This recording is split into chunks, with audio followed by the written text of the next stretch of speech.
When people get sick, they're often prescribed medicines to help them feel better. But sometimes these medicines are very expensive and they're unaffordable.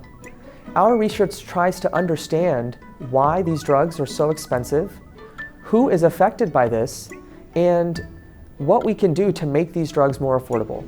I developed genetic screens. What genetic screens are is we test many different changes in your genes in different cells at the same time, and then we look for changes that lead to a phenotype that we're interested in. For example, whether the cell is resistant to a cancer drug.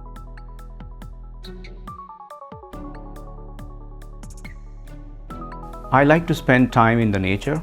My hometown was surrounded by lush green forests, which was one of the hot biodiversity spots. So I used to spend time hiking, trekking, and spending time near the riverside. I really enjoy eating, and so I would say I'm a foodie, and I like trying out different restaurants in town.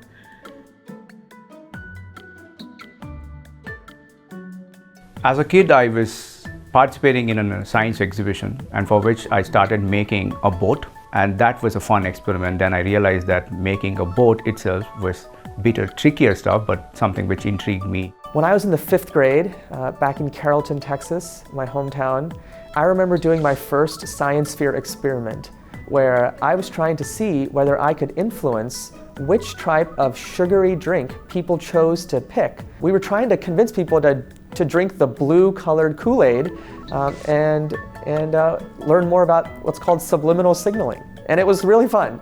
I remember winning the science fair competition and going to the state contest, and I was blown away by all the other projects that were way cooler than mine.